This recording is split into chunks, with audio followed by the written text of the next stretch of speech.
이제는 정말 봄이 된 것 같은 3월 27일 교사모 방송 시작하겠습니다. 안녕하세요. 교사모 사회를 맡은 한준희, 이은미 인사드립니다. 반갑습니다.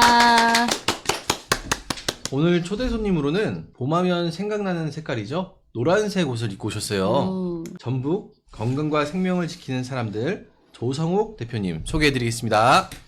반갑습니다. 네, 반갑습니다. 대표님 자기소개 좀 한번 부탁드릴까요? 먼저 이렇게 초대해 주셔서 영광이고요. 저는 노동안전보건환경단체로 활동하고 있는 전북 건강과 생명을 지키는 사람들 대표 맡고 있습니다. 노동자들의 안전과 건강 그리고 주민들의 건강한 삶을 위해서 활동하는 단체이고요. 그동안 교육 관련해서도 많은 활동들을 해와서 아마 이 자리에 그것 때문에 초대한 것 같아서 영광으로 생각합니다. 예, 환경운동과 또 이렇게 교육 쪽 활동을 많이 하신 것 같은데요. 네. 교육 쪽에서 특히는 어떤 활동을 하셨는지 좀 말씀해 주시겠어요? 그러니까 2010년에 김승환 교육감 선거운동을 우연찮은 계기에서 하게 됐고요. 그 이후로 군산 교육희망 네트워크라는 걸 만들어서 거기에 초대하고 2대 운영위원장을 맡아서 해왔고요. 지금도 회원으로 활동하고 있고, 그리고 아마 2004년부터 한동안 회원중학교 운영위원장을 했고요. 그 대회는 전북국예연구원 운영위원도 하고 있고 그렇습니다. 그리고 교육 관련해서 한다면 그리고 이제 전북교육청의 직업계고 현장실습위원회라고 해서 직업계고 아이들이 현장실습 나갈 때 안전하게 취업할 수 있는지 이런 걸 심의하는 기구인데 거기 부위원장으로 활동도 작년까지 했었고요. 네, 그렇습니다. 거의 교육 전문가시네요. 아니, 전문가는 아니고요. 그냥 그만큼 실제 경험, 필드 경험이 최고의 어떤 능력이잖아요. 근데 또 이렇게 듣기로는 그 배우자님께서 그 독일 여성분이라고 들었어요. 네. 어떤 일을 하시는지 궁금한데요. 네, 저희 애기 엄마는 지금은 영남대학교 동문과 교수를 하고 있고요. 네. 그래서 이제 제가 특히 교육에 관심 가졌던 게 두 가지 이유인데 하나는 우리 아이들이 이제 다문화 아이들이니까 네. 학교에서 혹시라도 적응을 잘 하거나 왕따 당하나 이런 네네네. 것들 때문에 관심 갖고 그쵸. 있는 게 있고 또 하나는 독일에 가서 교육을 보면 독일 교육 보고 나면 우리 한국에 왔을 때마다 많이 화가 좀 났어요. 네. 독일 아이들이 공부하는 모습 예. 어떻게 학습하는지에 따라고 한국과의 차이가 너무 많이 나서 그래서 한국 교육도 그렇게 변화해야 되지 않을까라는 속에서 활동이나 이런 데 관심 갖고 참여하게 됐습니다. 그 독일에서 실제 사시기도 하셨나요? 저희는 살진 않고요. 예. 이제 방학 때마다 아이들을 겨울 방학 때 2달씩 독일 학교를 보내기도 하고 네. 이렇게 해서 아이들이 독일 학교를 경험해보게 해서 그렇게 했습니다. 어떻게 보면 사모님이 독일 분이시면 독일어도 좀 잘 하시나요? 저요? 예, 독일어로 이렇게 대화도 하시는지. 그런 거 물어보면 안 되는데. 저는 독일말을 하나도 못하고요. 예, 저희 애기 엄마가 6개 국어를 할 줄 알아요. 어디 거의 이제 유럽은 거의 같이 하잖아요. 이렇게 네. 예, 그쪽 거의 네. 하는가 봐요. 예. 그래서 되게 영어, 독일어는 자기 모국어니까 독일어, 프랑스어, 이건 뭐 한국어까지는 거의 원어민 수준을 하고 있고요.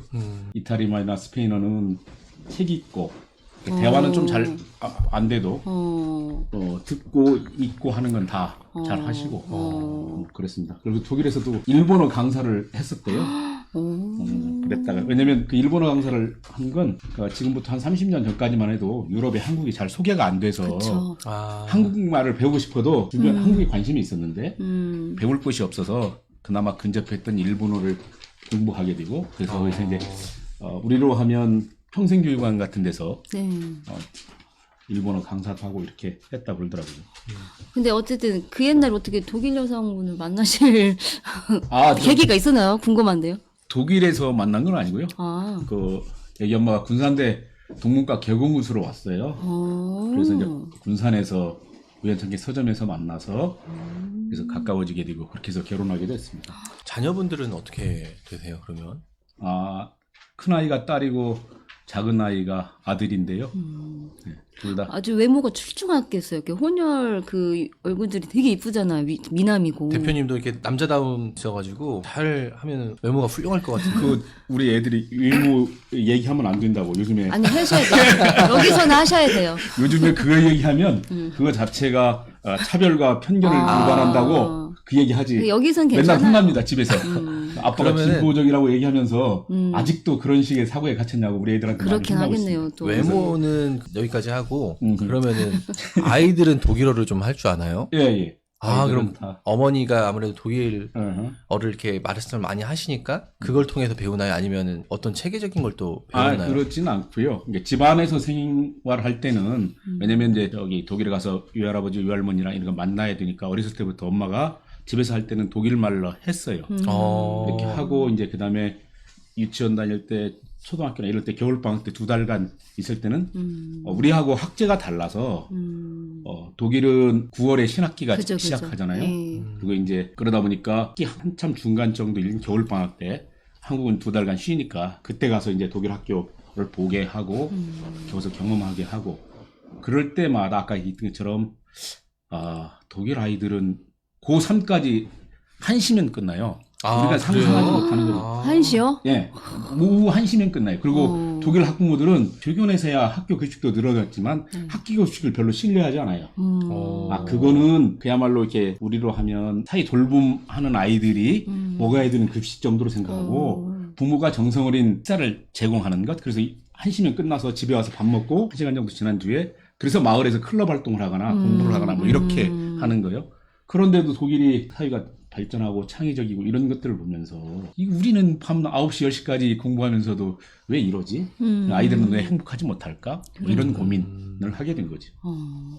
어쨌든 한국 교육하고 독일 교육하고 가장 틀린 점, 가장 이거 고쳐야 될 급선무인 교육에 어떤 것들이 있어요? 가장 시급한 거? 아주 확연히 다른 게 있다라면. 확연히 다르다고 하면 학교 교육에서 가장 제일 중요한 건 평가 방식이 달라져야 된다고 생각합니다. 평가 방식. 중요하죠. 예. 그래서 이제 그런 학교 변화나 이런 것들을 선진적으로 많이 한 학교가 부산 이제 효연중학교가 있는데요.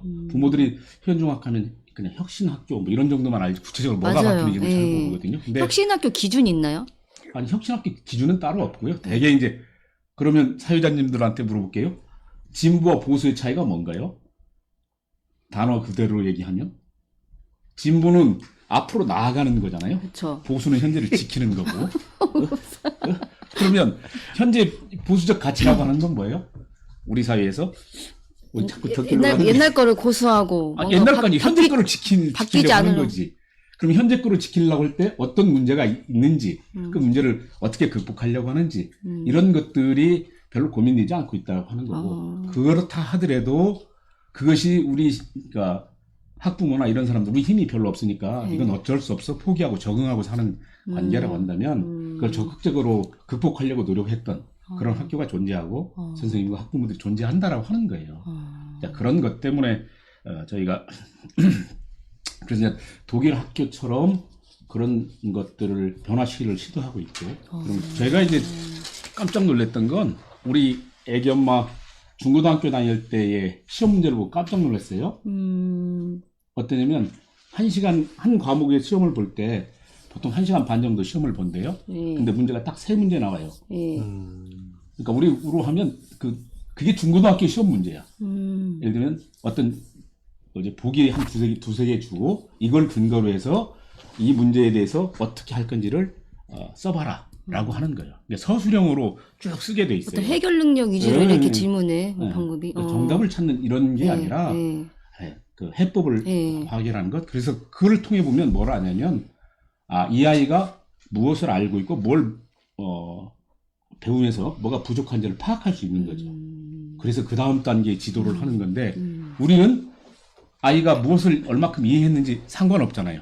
그쵸. 점수를 몇 점 맞았는가 중요하지. 그럼 얘가 이것을 정말 사지선다이나 오지선다이 통해서 찍어서 알고 풀었는지 아니면 찍어서 풀었는지 그건 별 관심이 없어요. 다만 그쵸. 점수가 몇 점인지 그것이 이 아이의 미래를 결정하는 문제이기 때문에 이 아이의 지적 능력이나 이런 것들을 감안하지 않는 것 그런 것들이 제일 큰 차이라고 보고 있습니다. 그러니까 생각의 어떤 그런 좀 고정적인 그런 게 아니라 좀 거기서 더 확장된 그런 생각할 수 있는 어떤 기회부여를 하는 것들 질문 자체가 저희 아이도 그 대학교 그 면접 볼 때 좀 서울에 좀 괜찮은 학교 가서 면접을 봤는데 일반 그런 의뢰 하는 면접 질문들 있잖아요. 그런 걸 준비했는데 갑자기 그 질문이 경쟁이 뭐라고 생각하나? 이렇게 해가지고 너무 당황은 했지만 아주 그게 좀 신선하게 다가왔다고 하더라고요.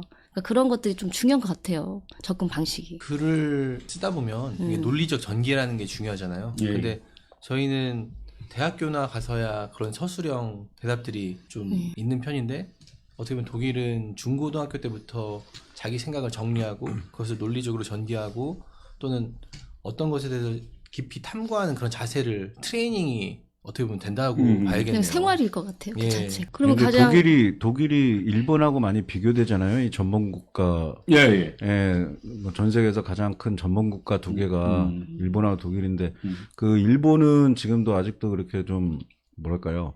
정신 못 차리고 그리고 국민들 자체들도 지금 그렇게 하고 있는데 독일은 굉장히 지금 그 히틀러에 대한 그런 그런 처벌이나 이런 것도 굉장히 강한 것이 자체가 그 교육에 있어서 혹시 그런 교육들이 굉장히 어렸을 때부터 좀 이렇게 진행이 되는지 저는 좀 그런 게 좀 궁금하네요.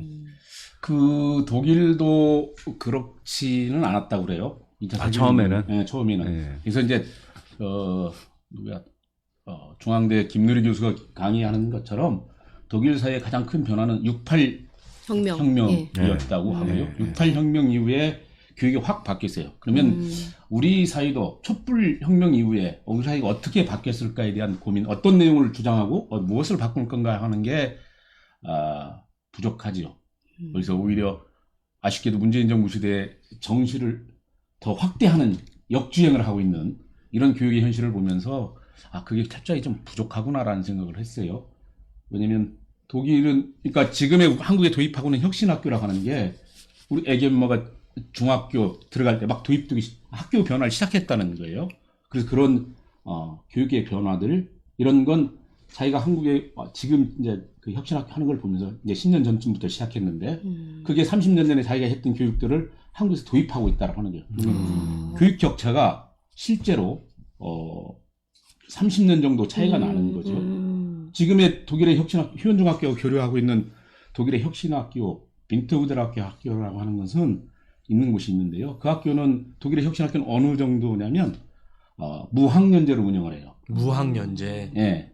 뭐냐면 진짜 혁신적이네요. 예. 그러니까 나는 그래서 그 정도는 돼야지 혁신학교지. 그렇죠. 그러니까 우리는 지금 휴원중학교 사례도 좀 이따 나중에 제가 좀 말씀드릴 건데 그걸 변화된 것만 봐도 우리 나머지 학교들 거의 따라가지 못하고 있는 거죠. 저는 이제 우리가 하는 게 그거예요.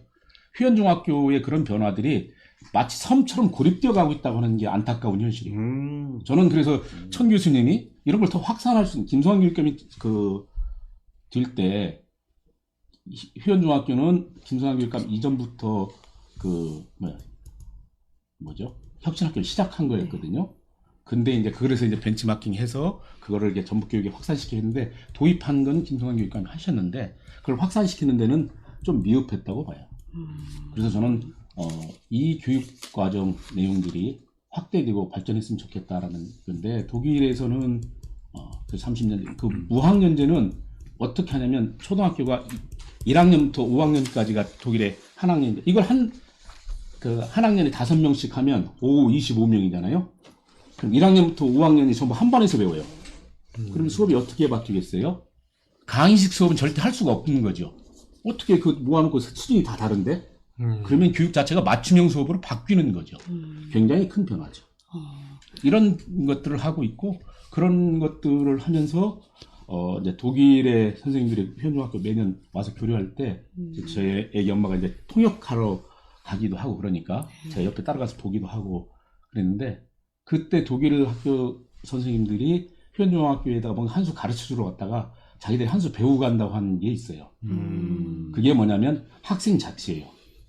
학생 자치는 자치 정말 중요하죠. 네. 학생 자치는 이 학교가 세계적으로 어느 학교보다도 꿀리지 않는다라고 인정하고 자기들도 이렇게 독일에 가면 이 학교 학생 자치처럼 해보겠다라고 한 학교예요. 그래서 굉장히 자부심을 갖고 있고 저희는 이제 이런 학교가 좀 널리 알려졌으면 쓰겠다라는 생각을 갖고 있었죠. 그래도 아직도 사람들은 성적에 갇혀서 모든 걸 보지 못하고 있는 게 너무 안타까운 현실입니다. 그러니까 그 VM일의 엘리빌 토플의 그 책을 읽어보면 뭐 정치, 교육, 사회, 문화 뭐 이런 게 순서가 있는데 가장 늦는 게 제일 꼴찌가 법이 가장 늦게 바뀌고 그다음 교육이더라고. 거의 뒤에 있으니까 아까 30년 차이 난다는 자체가 정말 실감이 나네. 이렇게 이야기를 들어보니까. 근데 또 참 이게 또 아이러니한 부분들이 있는 게 무슨 어떤 순위나 어떤 교육 순위 평가 같은 거 하면 대부분이 뭐 대학을 어딜 뭐 많이 좋은 데를 보낸다든지 막 이런 순위도 있잖아요. 예, 예. 그런데 지금 이제 우리는 사실 그런 교육을 지향하진 않잖아요. 예. 대학을 좋은 데 간다든지 뭐 그런 암기 능력을 따져서 뭐 어떤 교육의 평가를 내린다든지 사실 그런 교육 평가를 받지는 않는데 그러면 과연 어떤 식으로 평가 기준도 좀 많이 바뀌어야 될 것 같고 미래에는 좀 그런 부분들이 있을 것 같아요. 이제 교사문화 하니까 미래 가치에서 고민하고 이런 거죠. 일반 학부모들은 아직도 성적에 갇혀 있어요. 그래서 아까 제가 얘기했지만, 네. 그러니까 진보 교육하고 그러니까 보수적 교육이라고 하는 게 뭐예요? 그럼 우리가 지금 현재 한국 교육의 가장 큰 문제는 제가 이제 교육경영 네트워크를 군산에서 이렇게 할 때도 부모들이 대부분 모르는 게 뭐냐면 학생 자살률이 몇 명인가를 몰라요. 1년에 몇 명이 죽느냐 하면 600명 정도가 죽어요. 학생이. 근데 배워야 될 학생이 어떤 스트레스나 억압에 의해서 600명이 죽는다면 1년 하루에 2명꼴의 아이가 죽는다고 보면 됩니다. 이런 사이를 우리는 그러니까 외면하고 살고 있는 거죠. 내 아이가. 교육이 살인의 도구가 돼버리는 그러니까. 경우가 돼버리네요. 공부를 1등 가다가 2등으로 떨어지는 추락해서 좌절해서 죽기도 하고 하하. 올라가려고 하다가 못 올라가면 좌절감에 죽기도 하고 하하. 이런 교육 현실을 우리가 지켜봐야만 되냐? 그렇지 않는 교육 환경을 만들어야겠다라고 생각했던 게 있고요. 그래서 한국의 가장 큰 문제는 학벌 중심의 사회, 입시 위주의 사회, 뭐 이런 거죠. 성적 중심 사회. 네네. 근데 그걸 과연 깰 수 있을까요?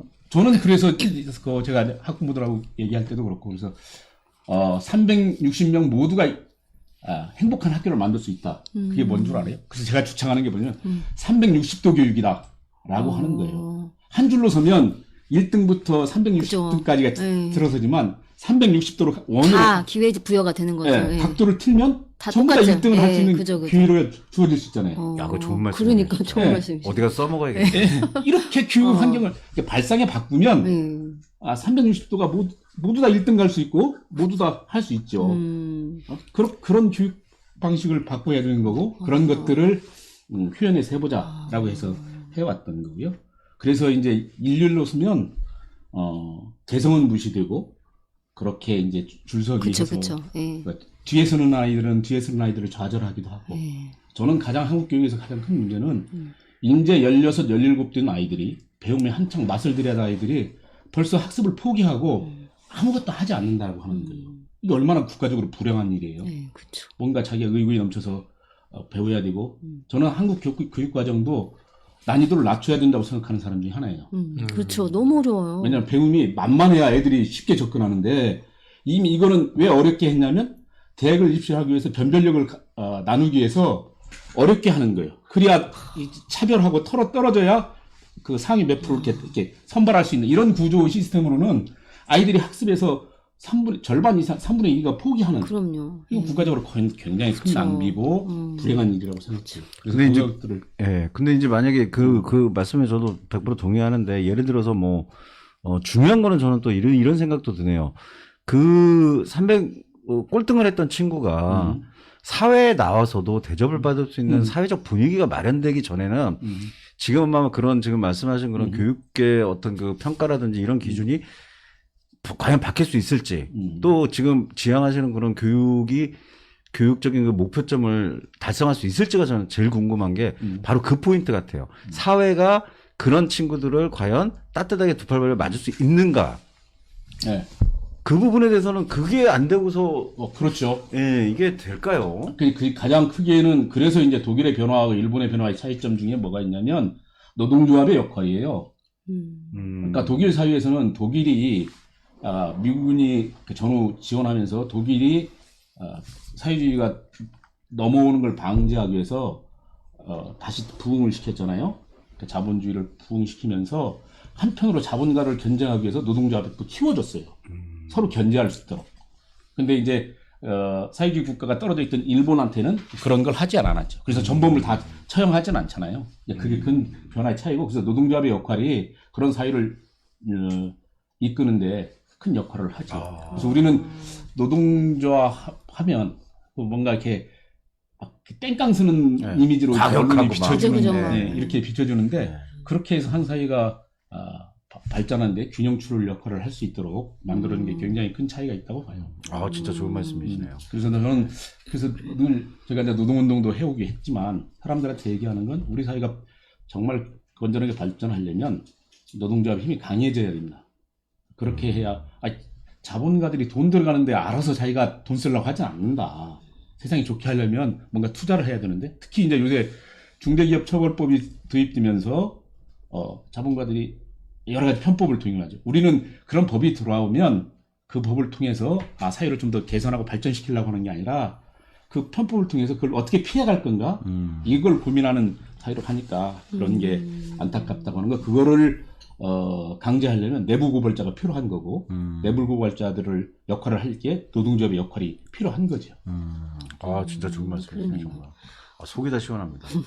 어쨌든 그 독일의 그런 어떤 좋은 교육을 우리 회원중이 또 어느 정도 이렇게 반영을 해서 교육을 한다는 말씀이시잖아요. 네, 예. 그래서 그 회원중학교에 대해서 좀 잘 모르시는 우리 시청자들이 많으니까 뭐 홍보 영상이 있다고 해요. 한번 이렇게.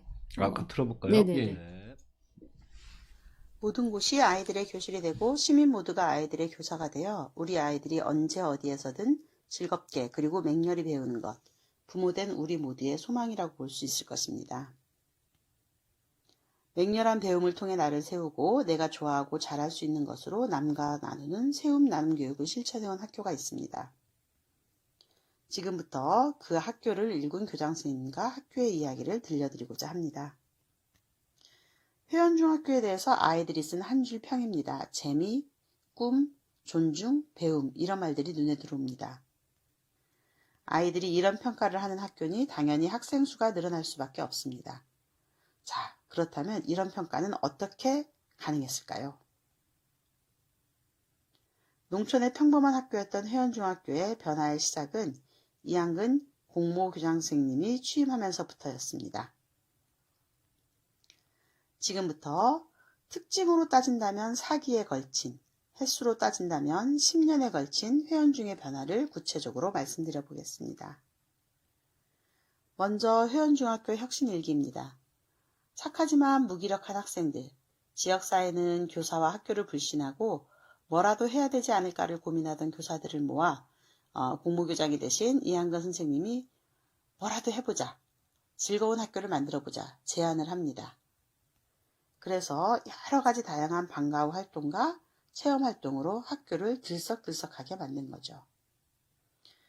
이렇게 정신없이 많은 활동을 하면서 달려오다가 어느 날 문득 우리는 도대체 무엇을 위해 이런 활동들을 하는 걸까 하는 고민을 하게 됩니다. 이때 역량중심 교육과정을 만납니다. 화면에 보시는 바와 같이 시민의식, 문제해결 능력, 국제사회 이해, 생태 감수성 등 아이들이 인생을 살아가는 데 필요한 힘인 역량을 키우고자 벌인 것들이 우리가 그동안 해온 활동이구나 정리하게 되고 그러면서 다양한 활동들이 그 취지와 목적에 맞게 더 의미 있게 진행이 됩니다. 학교혁신 3기는 수업에 대한 고민이 본격적으로 시작되었다는 것이 그 특징입니다. 학교교육 과정의 80% 이상을 차지하는 수업을 통해 아이들의 역량을 키우자는 고민에서 선생님들이 배움의 공동체를 함께 공부하고 토의토론 학습이 가능하게 책상 배치를 바꾸고 선생님의 일방적 강의를 최대한 덜어내서 아이들의 협력학습을 지원하는 수업입니다. 나아가 교사들은 서로의 수업을 지켜보고 아이들의 배움에 대해서 협의하는 문화가 정착되게 됩니다. 이렇게 서로의 수업을 지켜보다 보니 교사들이 교과를 넘어서서 교육과정을 고민하게 되었습니다. 화면에 보시는 바와 같이 아이들에 대해서 분석하고 우리 아이들에게 필요한 교육적 주제는 무엇일까를 찾고 그 주제와 연관되는 각 교과의 단원들을 엮어서 통합으로 수업을 하게 된 거죠.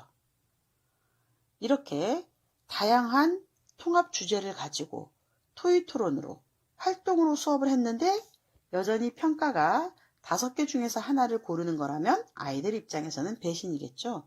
자연스레 평가의 변화가 따라오게 됩니다. 일제식 지필시험, 즉 중간고사, 기말고사를 한 학기에 한 번으로 줄이고 모든 과목의 수행평가를 70% 이상 실시하고 음악미술체육의 경우에는 수행평가 100%로 평가를 진행합니다. 그리고 지필시험도 5개 중 하나를 고르는 시험이 아니라 자신의 생각을 쓰고 그리고 알고 있는 지식도 좀 더 체계를 잡아서 정리하는 이러한 평가를 진행을 하게 되는 겁니다. 자, 이렇게 교육과정도 바꾸고 수업도 변화시키고 학교 문화도 변화시켰는데 그렇다면 이제 회원중은 이런 학교 혁신의 지속 가능성을 고민하게 됩니다. 교사들이 수시로 이동하는 이 인사제도 하에서 어떻게 이 학교를 지킬 것인가? 결론은 마을이었습니다. 마을과 학교 교육과정을 연계해서 더 단단한 학교로 발전시키는 것, 학교의 지속 가능성을 보장하는 것, 여러 가지 활동을 해왔는데 여전한 과제입니다. 앞으로 회원 중에 5기, 혁신 5기는 앞으로도 진행 중이라고 볼 수 있습니다.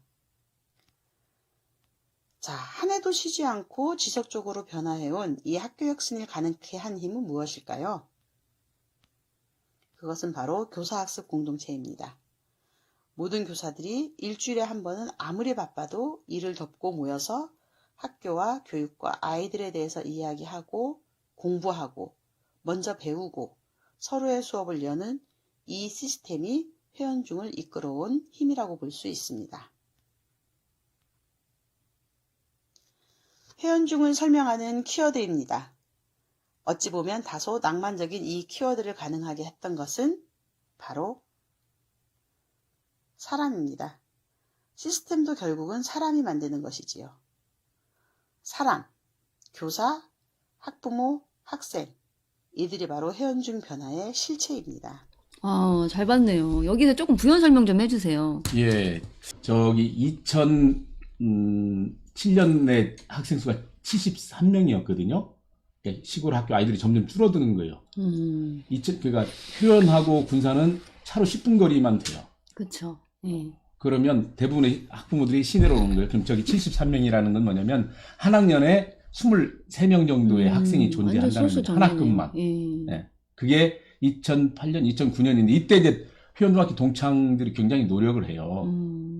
저 때 할 때 학생 수를 줄어드니까 학부모들, 동창들이 약간 위기의식을 가지셨나 봐요. 네, 학교 아이들 그죠? 줄어드니까. 예. 그러니까 동창 아이들 학교 보내기 운동 뭐 이런 거 해요.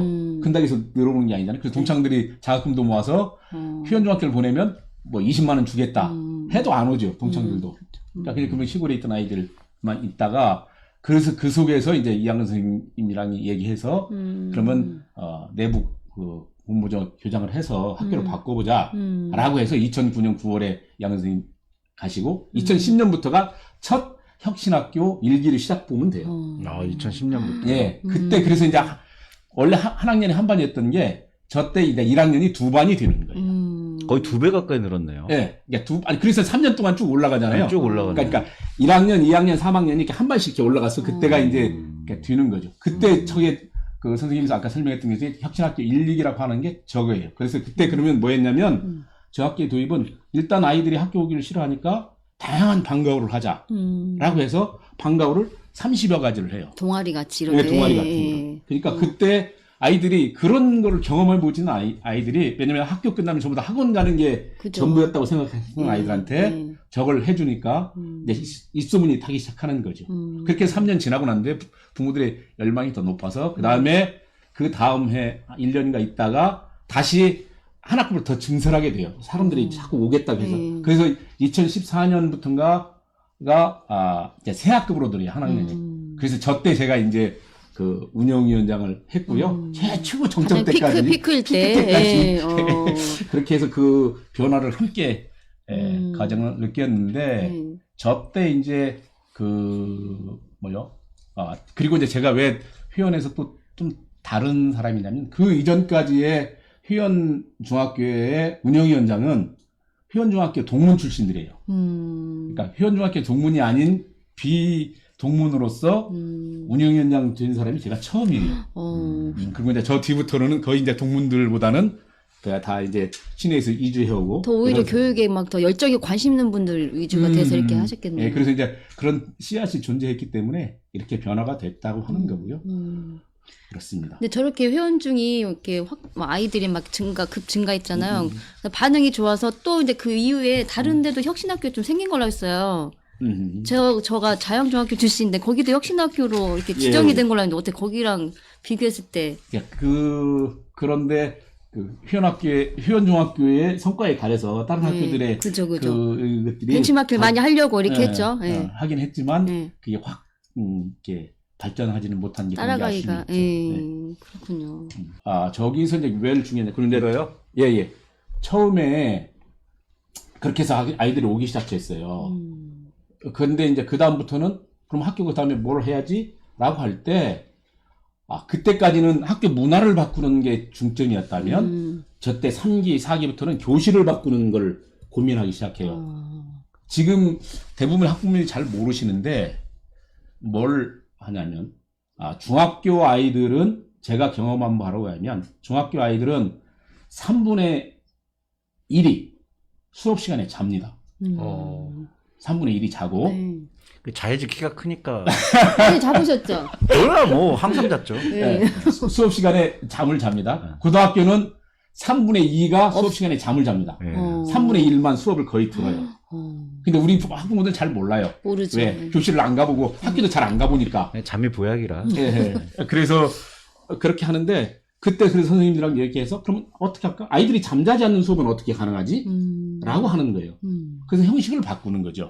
앞을 바라보고 있는 게 아니라 디귿자로 이렇게 딱 하는 순간 책상 배열을 그러면 서로 지켜보니까 그쵸. 잠을 잘 수가 없네요. 잘 수가 없어요. 너무 좋은 방법이네요. 그럼 아이들 건강에 안 좋은 거 아니에요? 그렇기도 하죠. 그래서 디귿자로 보게 하고 그 다음에 두 번째로 하는 게 그러면 아이들의 수업을 어떻게 할 건가? 선생님이 강의를 최소한 줄이고 서로 토론하게 하는 거예요. 모둠 수업을 하게 해요. 그때 저때 막 도입하면서 제 역할은 뭐였냐면 학부모들이 불만이 되게 많아요. 아이들도 불만도 많고. 어떤 부분? 왜냐면 모둠 수업을 하니까 점수도 모둠별로 줘요. 모두 개인한테 주는 것보다는 모둠으로 기본 점수를 주니까 그 모둠이 잘해야 돼. 근데 대부분 저도 남자지만 남자애들은 참 게으르잖아요. 그래서 별 관심도 없어. 뭐 여자애들이 다 그거를 주관하고 그렇죠. 여자애들은 욕심이 많아. 못한 앉아서 점수 다 받고. 그래서 여자애들 가장 불만은 남자애들은 무임승차한다. 그러니까요.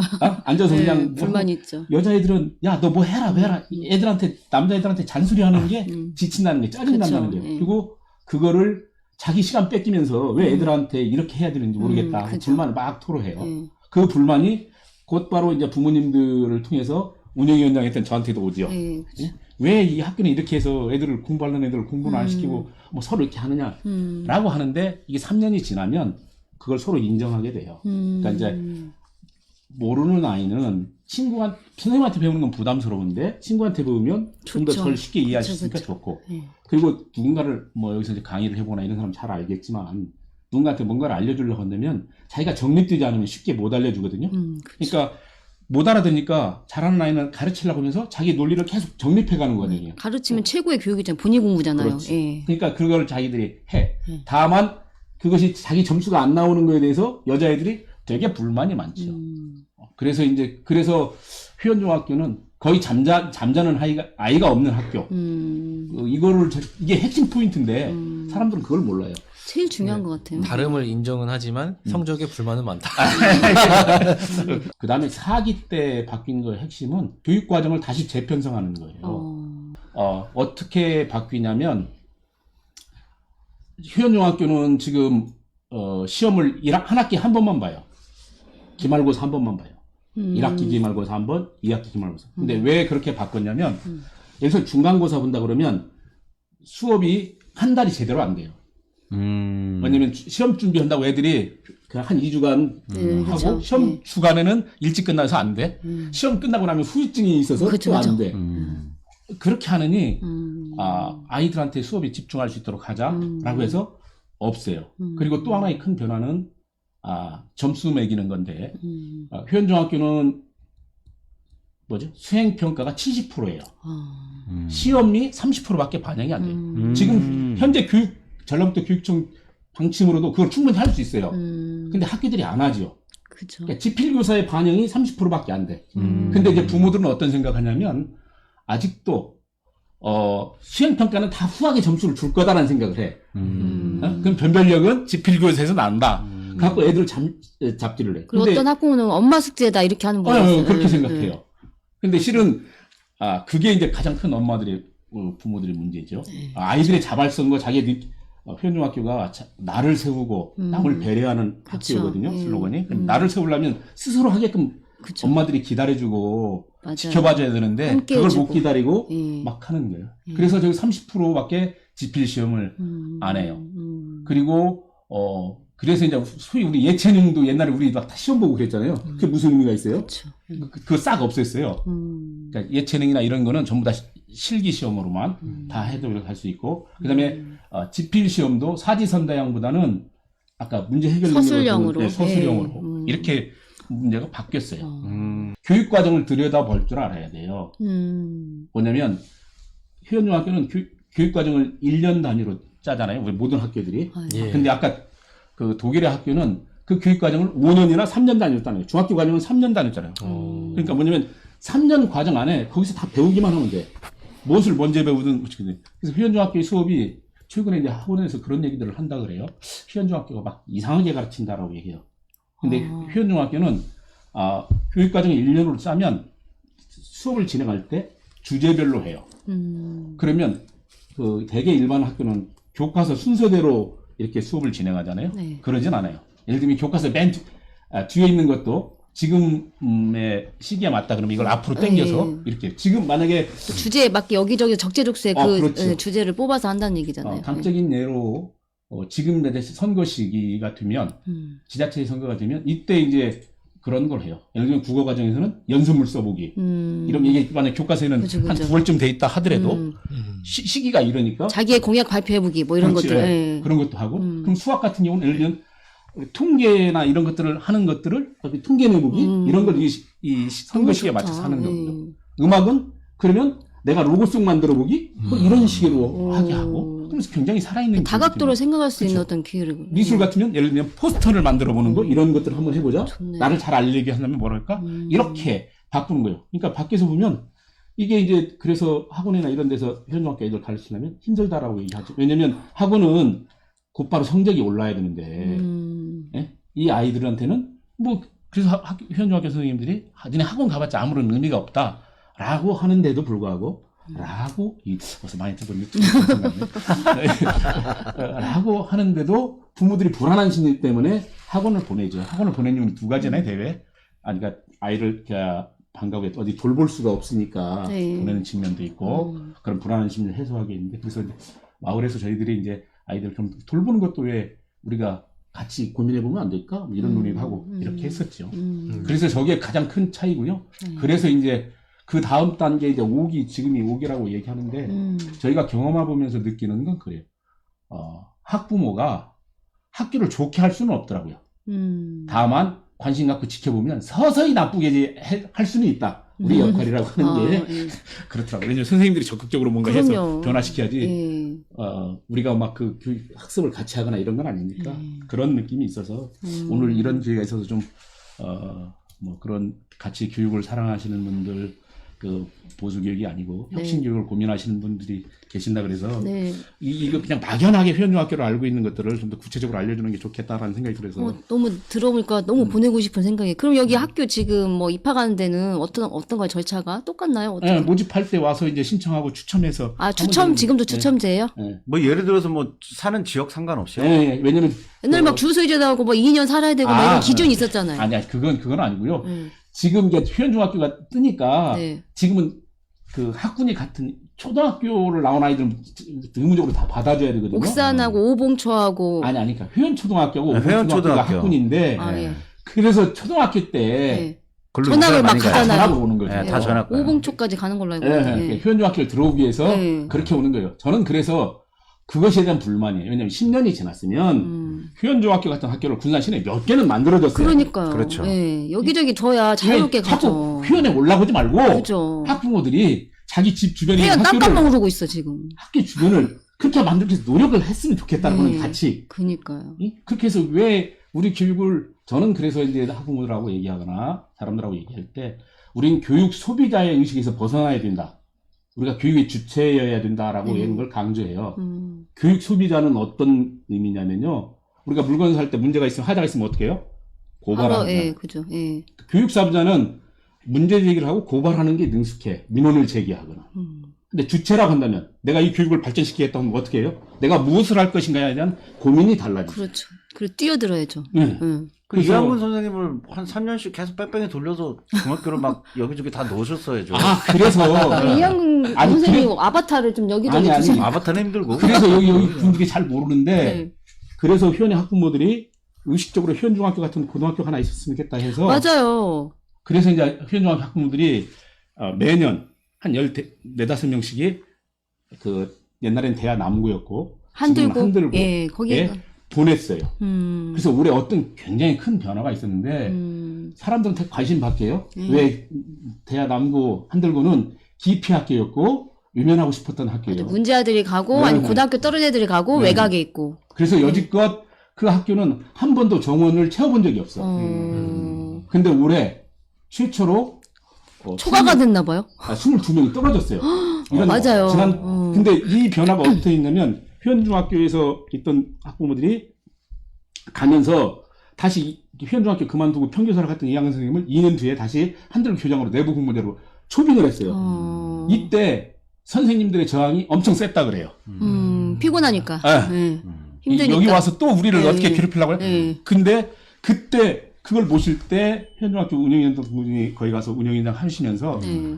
어렵게 모셔와서 했어요. 그래서 변화의 씨앗을 줬고 사람들이 잘 모르는데 아마 비율로 보면 군산 시내에 있는 학교보다 뭐 아까 얘기한 성적을 하다가 하면 안 주는데 대부분 그걸 비교를 하니까 인서울 하는 비율이 일반 학교보다 높을 거예요. 그 지금 한들고가요? 네, 잘 몰라요 사람들이. 올해도 한양대학교 3명인가 가고요.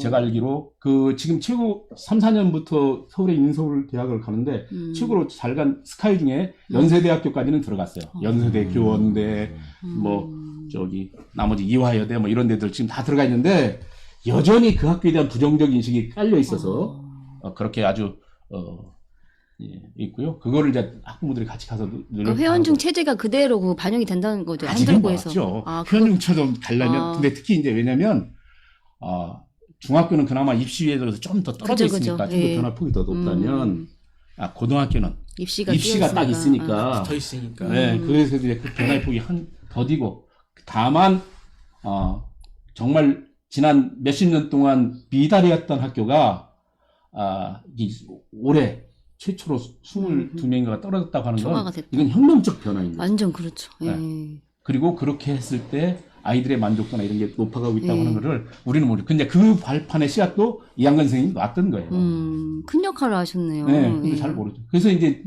이학년 선생님 얘기를 들어보면 그래요. 왜냐면 자기가 한들고 처음 갔을 때 그 얘기를 하시잖아요. 아이들이 가슴에 칼을 품었다 하더라는 거예요. 그 뭐 교장 선생님 앞에서도 해놓고 욕하고 너희들이 뭔데 뭐 나를 관리해? 뭐 이런 식이 했던데 아이들한테 딱 한 달 더 하면서 아이들이 품었던 칼은 얼음 칼이더라. 따뜻하게 품어주니까 녹더라. 어떻게 그 아이들은 한 번도 누구한테 인정받아 본 적이 없는 그죠. 아이들이어서 그랬던 아이들이니까 맞아요. 이 아이들을 인정하면 그게 높겠다라고 해서 그런 식으로 이렇게 변화를 줬던 거고 그런 게 이제 뭐 시내에서는 잘 안 알려졌지만 그렇게 하면서 이제 입소문이 나면서 그나마 이렇게 변화된 게 있어요. 그래서 그런 연계를 하고 있고 그래서 이제 그렇게 연계한 학부모 활동들이나 이런 것들을 고민하고 있고 그런 것들을 하고 있죠. 네. 회원중에 대한 좋은 얘기 많이 들었는데요. 사실 회원중 하면 우리 인식에는 이제 시골에 있는 학생 수가 없는 학교를 변화시킨 케이스라고 이제 생각이 되는데 사실 사회가 굉장히 빠른 속도로 변화하고 있어요. 이렇게 빠르게 변화하고 있는 사회에서 어떤 교육이 필요하다고 생각하시나요? 저는 이 운영위원장 하면서 제가 인생을 살면서 좀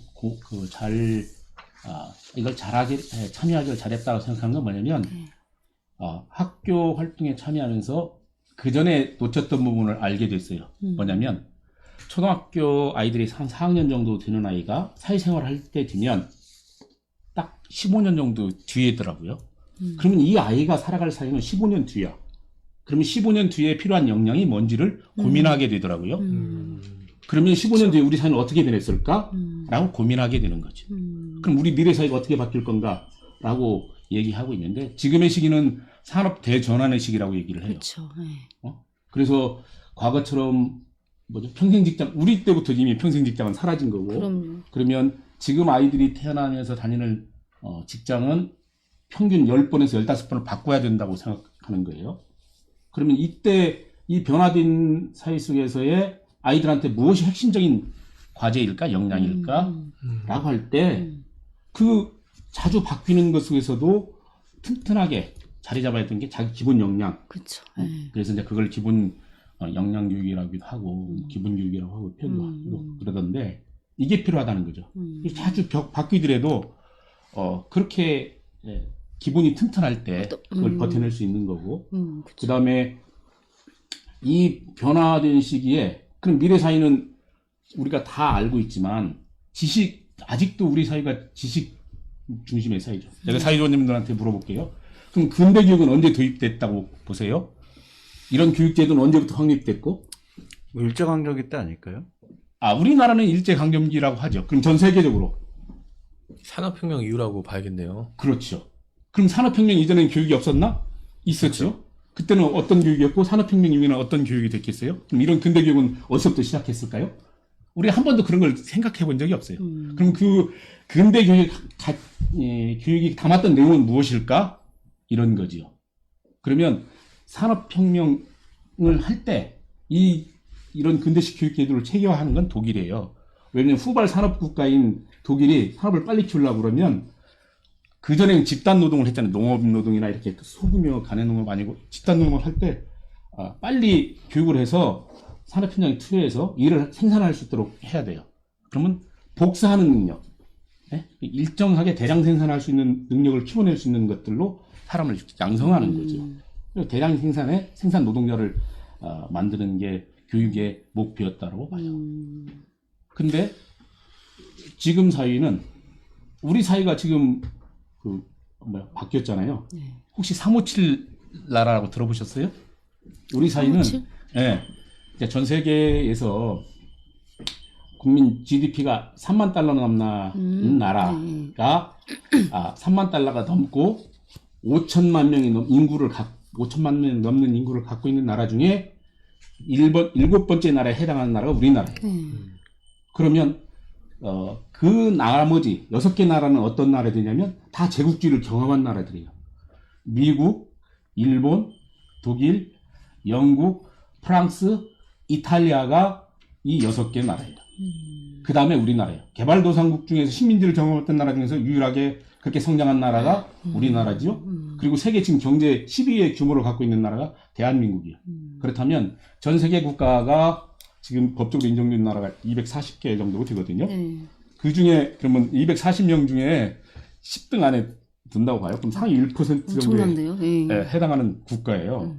근데 우리는 아직도 그 개발도상국으로 생각하고 있고 그렇단 말이에요. 그럼 이런 나라에서의 우리 아이들은 10년 뒤, 15년 뒤에는 어떤 사회로 변화될까? 지금 전 세계적으로 바뀌고 있는 게 인공지능 사회이고요. 저는 이제 이세돌 그 바둑 지는 거 보면서 충격을 먹어가지고 인공지능 사회가 어떻게 들어올 건가? 그리고 특히 지금도 아직도 많은 부모들이 대학에 목숨 걸고 있는데 2025년 되면 우리나라 대학 정원보다 15만 명이 적어요, 학생이. 지금도 3만 명, 5만 명이 적어요.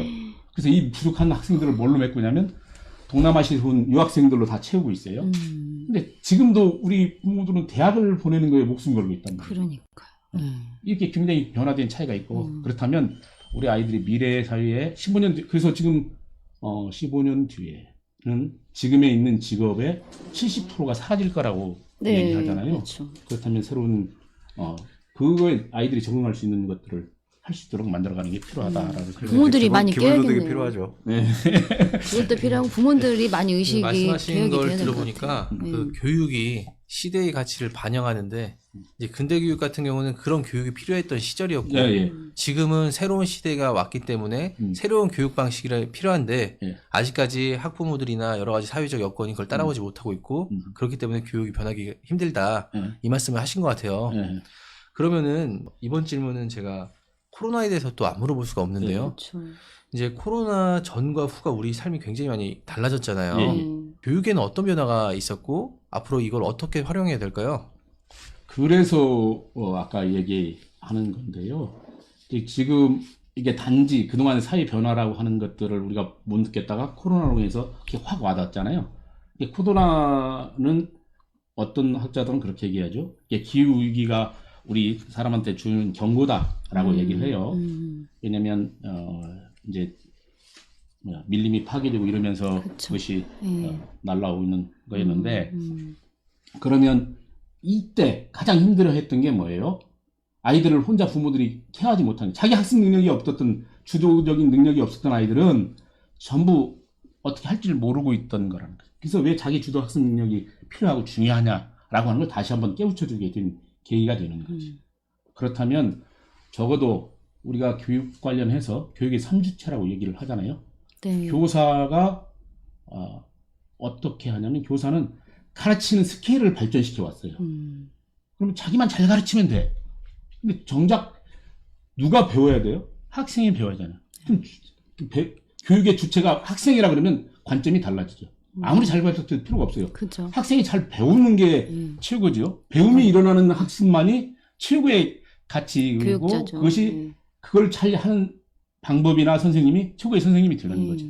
전에는 선생님의 최고는 귀에 쏙쏙 들어오게 싹 얘기하는 사람, 스케일을 잘 해서 이런 분이 최고의 선생님이었다면 미래 사회는 그런 분이 돼야 된다고 하는 거고 그렇게 하려면 아이들은 어떻게 해서 어디서 배움이 막히는지 그래서 교육의 내용도 바뀌어야 된다고 얘기하잖아요.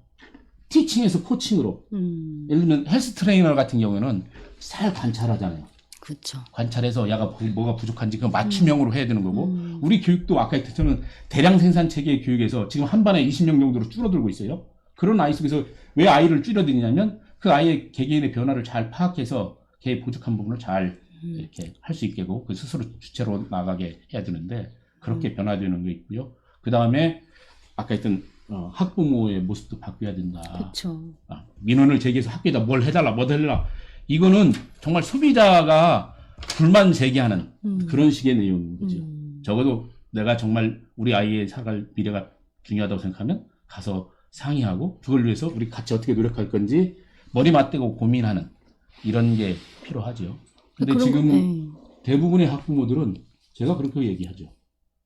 집에서 아이하고 말도 대화도 제대로 안 돼요. 요즘 특히 10대 아이들 중학교 2학년 움직이는 폭탄 같잖아요. 그죠. 말도 못 붙이죠. 그러면 자기는 아이한테 말도 못 붙이게 하면서 학교에다가는 왜 애가 이렇게 하고 있어요? 라고 따져요. 그러니까요. 그럼 가정교육은 뭐 하고 있는데? 저는 바뀌어야 된다고요.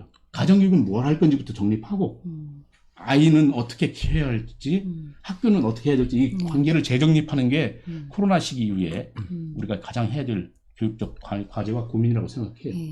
또 어떤 학부모는 이렇게 좀 클레임을 걸고 싶은데 혹시 우리 아이한테 해가 될까봐 선생님한테 그런 염려도 없잖아 있어서 아예 그냥 그렇게 방치해버린다. 방치라기보다는 우리 아이가 관심받게 아이가 될까봐 내가 선생님한테 뭔가 불만을 얘기했을 때 제 말은 아이를 방치한다는 게 아니라 그 문제 클레임을 걸려고 했던 부분을 그냥 방치해버리는. 아니야, 그치. 그건 아니고. 아니 그러니까 학부모 입장에서는 그거를 그냥 묵인하는 경우도 많죠. 묵인해버리는. 그렇죠. 그러니까 크레임을 거는 순간 선생님들이 저 새끼 찍어가지고 우리한테 무관심해질까봐 우리 아이한테 보이지 않는 차별을 할까봐 그것 때문에 부모들이 되게 얘기를 못해요. 그죠. 저는 그래서 이제 그렇게 왜 학부모 활동이 중요한지 예를 들면 왜 그 교육 소비자가 되면 안 되냐고 하면 문제를 개별적으로 제기를 해요. 그러면 예를 들면 이 부모는 이 학교는 왜 공부를 안 시켜? 그럼 이 학부모는 왜 이 학교는 공부만 시켜? 이런 불만들이 상충하잖아요. 그럼 학교는 어느 기준에서 이거를 해결해야 돼요?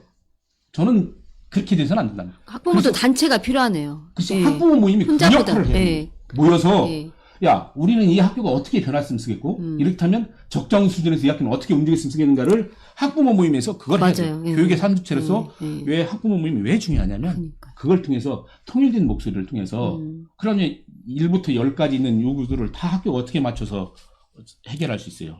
그러지 못하니까 학부모 모임에서 그걸 해야 되고 코로나가 끝나면 그런 학부모 활동들을 제대로 해야 되는데 대부분 학부모 활동은 시간 없다고 안 하고 학교가 알아서 해주겠지 아유. 뭐 이렇게 얘기하고 맡겨놓는데요. 그러니까요.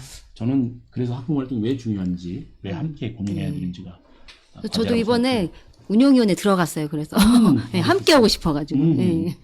아니, 중학교 2학년이 제일 무서운 걸로. 네. 중학교 2학년 진짜 무서워요. 북한에서 쳐들어오는 것보다 더 무섭다고. 진짜 무서워요. 예. 눈 딱 째려보면, 오우, 야, 이거 딱 뭐. 저희 아이도 그 시기를 지났지만 딱 네. 세 마디 하잖아요. 네. 뭐 물어보면 왜요? 아유, 무서워요. 뭐가 궁금한데요? 야, 그만하시죠. 딱 세 마디 합니다. 그만하시죠. 그만하시죠. 진짜. 그래요? 그냥 야. 쉽게 그냥 한마디로 어쩔 TV 이러던데. 그건 요새. 어쩔 TV 아, 요새. 그래요? 네. 그리고 나서 그래서 이제 지금 미래 사회 학교의 모습도 바뀌어져야 된다고 하는 걸 제가 잠깐 아는데 왜냐하면 미래 사회는 그래서 그러면 학원과 학교의 차이가 뭔가요? 우리는 이걸 놓치고 간다는 거예요. 학교는 기본 수업, 학원은 더 심화 수업? 네, 심화 수업. 그 차이인 것 같아요. 그게 아니죠. 네. 그러니까 필요한 지식만 전달받으려면 학원 가면 돼요. 훨씬 스케일도 학원 선생님처럼 나아서요. 근데 어울러져서 서로 소통하는 방법이나 이런 것들을 배우는 것이 학교여야 돼요. 그럼요. 그러면 학교는 그렇죠. 과거처럼 지식 전달보다는 그렇죠. 어울려서 소통하고 협력하고 이런 관계로 발전하는 학교가 돼야 됩니다. 그러면 행사들을 많이 해야 인간을 되는데. 만들어주는 과정 같아요. 맞아요. 인간을. 그러니까 그거를 아까 말씀하신 것처럼 그걸 해결하기 위해서 행사를 많이 만들면 안 돼요. 수업 과정 중에 교과 과정 중에 그렇죠. 교육 과정을 왜 들여다보라면 교육 과정 속에서 자연스럽게 그런 활동을 할 수 있도록 만들어주는 그쵸. 게 부모들의 역할이라는 거죠. 참 이렇게 제도를 만들어 놓으면 사람들이 그 제도를 잘 활용해서 좋은 방향으로 나가려고 하는 게 아니라 제도의 빈틈이라든지 제도의 포인트를 이렇게 따가지고 우리 애들이 어떻게든 명문대에 들어갈 수 있게 만드나 또 이런 것들을 많이 하기 때문에 참 고민이 많은 것 같아요. 전반적으로 교육의 질이라든지 학생의 삶의 질이 높아지게 만드는 방법을 고민해야 되는데 그렇지 않고 요거를 어떻게 활용해서 내가 포인트를 많이 따지? 이런 식으로 변하지 않나 이런 생각도 좀 들고 있습니다. 안타깝네요, 진짜. 그러니까. 예. 어쨌든 그리고 코로나 자체가 이제 환경의 변화가 네. 한봉하잖아요. 그래서 우리 대표님께 또 환경운동을 되게 열심히 하신다고 들었어요. 건생지사라는 어떤 그런 환경단체 대표신데 어떤 활동들을 하시는지. 건진법사요? 건생지사. 죄송합니다. 건강과 건강과 생명을 발음 잘하시죠. 법사에 관심이 많으셔서 죄송합니다. 예. 한번 예. 소개 좀 해주세요. 제가 이제 이 건생지사를 하게 됐던 배경도요. 노동조합 활동을 하면서 노동자 안전을 위해서 일을 했었는데요.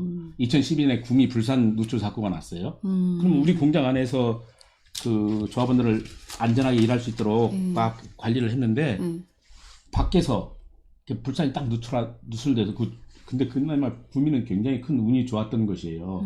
왜냐면 이게 바람 방향이 농촌 쪽으로 불었어요. 공단 쪽으로 불었으면 공단에서는 그쵸. 많은 피해가 컸을 텐데 농촌 쪽으로 불어서 그나마 농작물 피해가 그 사람 인명 피해가 적었을 뿐이에요. 그때 폭발로 인해서 사람이 막 대여섯 명 죽기도 하고 그렇긴 했지만 그런 거예요. 그러던 차에 2015년에 군산 오시아에서 누출 사고가 났죠. 맞아요. 예. 그때 좀 따가웠던 것 같아요, 누님. 저도 살짝. 그건 좀 플라시보. 플라시보요? 아유. 네, 말도 안 되는 거. 그거는 저기 네. 오시 났는데 연기가 났는데 그 사람들한테 비행장으로 제일 먼저 오시아이가 신고를 했다는 거예요. 맞아요. 그 얘기 들었어요. 굉장히 열받잖아요. OCI 아니, 비행장 사람들은 양반이고 미군들은 우리는 군산 시민들은 개돼지인가라고 하고 막 따져보고 이렇게 했을 때 그 당시 법으로는 군산시에 그 보갈 의무나 이런 것도 없었어요. 그래서 이제 군산시가 전라북도에서 화학 물질을 취급하는 게 약 60%가 돼요. 굉장히 많이 취급하고 있고요. 전라북도는 1위이기도 하고 그 많은 취급량을 하는데 제대로 화학물질 관리가 제대로 안 되고 그런 것도 없어서 계속 우시아에서는 사고는 나고 그래서 그런 것들을 감시하고 제대로 활동하겠다고 해서 하는 거고 그러다가 접한 게 군산에 화력발전소를 만든다고 그러는 거예요. 그래서 화력발전소 이거 뭐 이제 그때 저는 처음에는 관심이 없었죠. 근데 이제 여기서 나오는 것도 시민의 건강에 안 좋은 물질도 나올 텐데 왜 무관심하냐, 뭔가 해야 되는 거 아니냐라고 해서 하다 보니까 화력발전소가 미세먼지 유발도 되지만 탄소 배출을 위해서 기후위기를 심화시키는 과정이구나. 그렇다면 그거를 막아내는 것, 그리고 음. 기후위기 시대에 어떻게 시민의 삶과 특히 아이들이 이제 비용을 굉장히 많이 지불하게 된 그죠. 뿐만 아니라 성장하면. 기후위기를 통해서 우리 사회의 급격한 진폭의 큰 변화들 속에서 아이들이 그나마 괜찮은 사회에서 살 수 있도록 우리가 무슨 노력을 할까라고 해서 이 단체를 만들고 활동하고 있죠. 뭐 정기적으로 이렇게 모임을 하고 막 이렇게 어떤 공식적인 활동을 하고 이렇게 해왔다는 거라는 말씀이시죠? 예, 예, 예. 그래서 얼마나 됐나요? 기후? 저희가 만들어진 한 3년 넘었고요. 1시간이 지났네요. 네. 근데 지금 가장 성과는 군산시에 화학사고 나면 대처할 수 있는 웹을 만들었다고 하는 게 군산시에다가 요청하고 요구를 해서 그래서 그거 나면 화학사고 났을 때 안전하게 대피할 수 있는 것들을 파악할 수 있는 게 있어요. 아주 화학 공장들을 좀 들여올 때 어떤 뭐 좀 기준을 좀 군산시에서 까다롭게 좀 해야 될 것 같아요. 해야 될 필요가 있다고 생각하는 게 실제로 제가 좀 보니까 화학 공장이 어떤 뭐 일자리 창출이나 이런 거가 그다지 큰 효과가 없다고 그래서 근데 그게 군산시의 권한은 없어요.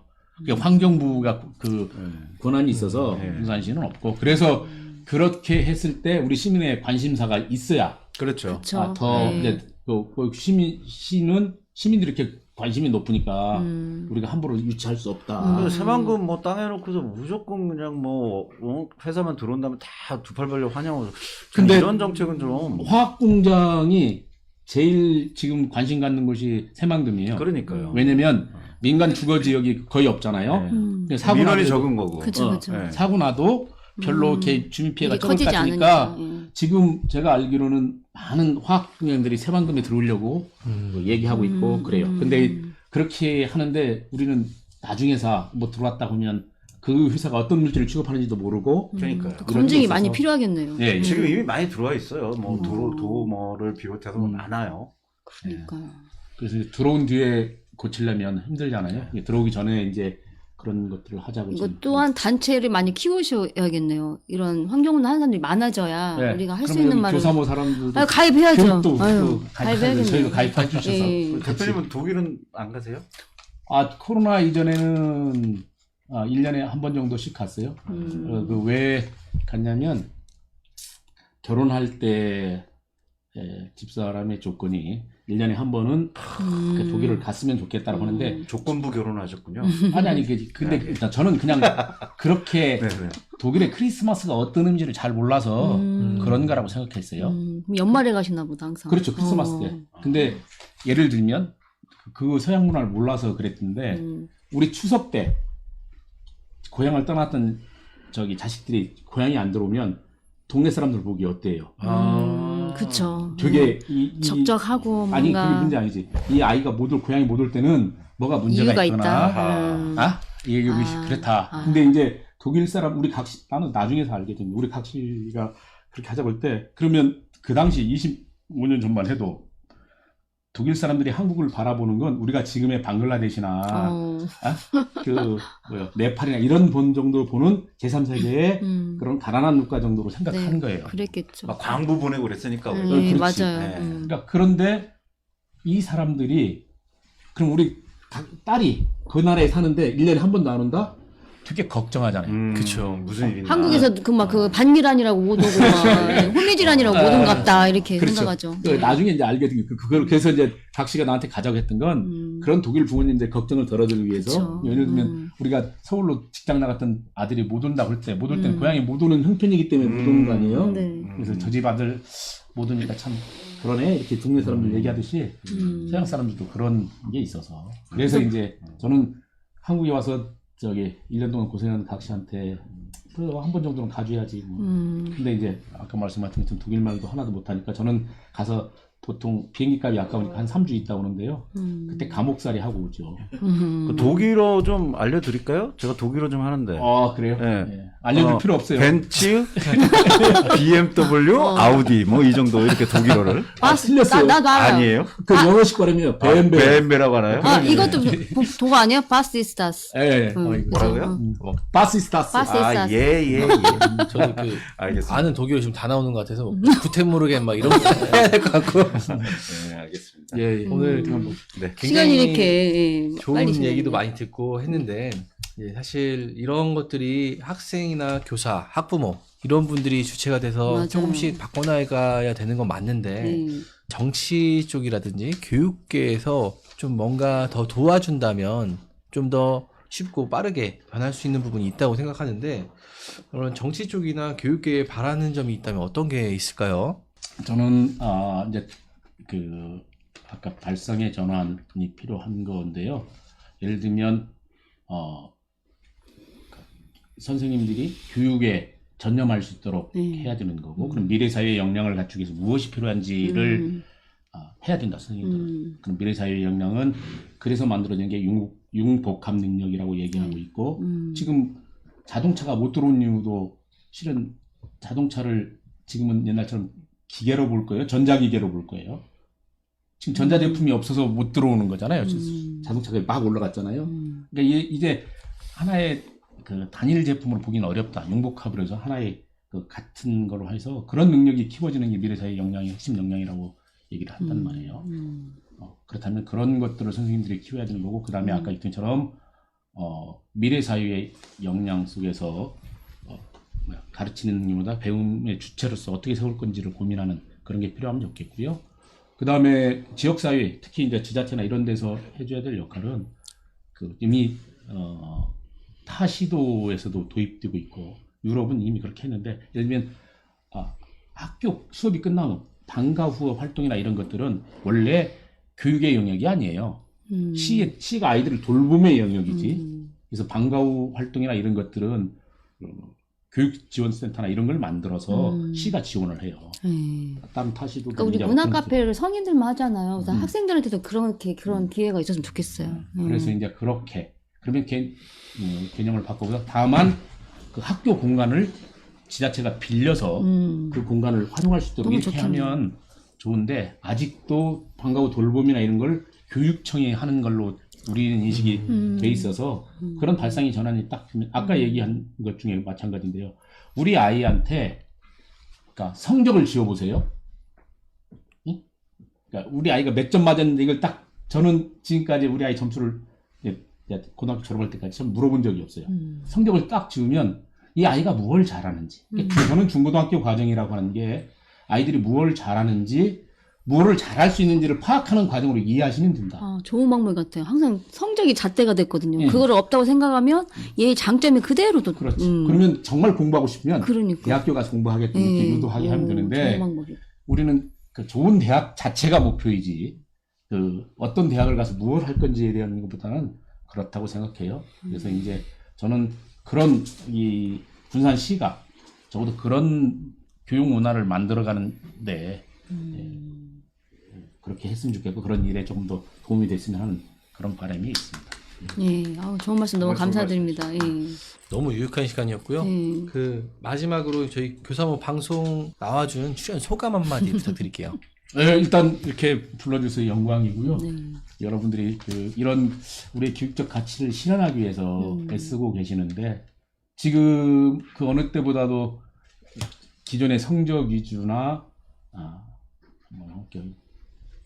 입시 위주의 교육을 그쪽이 이제 지난 12년 동안에 혁신 교육을 하면서 피로도가 쌓여서 그쪽을 선호하는 사람들도 많이 있는 걸로 알고 있어요. 근데 여기서 꺾이면 다음 단계로 도약하기 어렵거든요.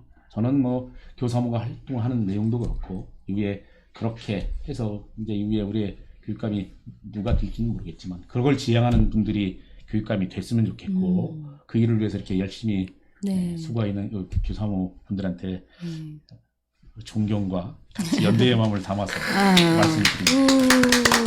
오늘 너무 좋은 말씀 감사드리고요. 예. 저희가 이제 이렇게 방송을 하루하루 진행하면서 느꼈던 점이 바로 교육이 세상을 바꾼다고 생각이 됩니다. 오늘도 너무 좋은 말씀 많이 들었고요. 오늘 방송은 여기까지 하겠습니다. 오늘도 시청해 주셔서 너무 감사합니다. 네, 감사합니다. 고맙습니다. 수고하셨습니다.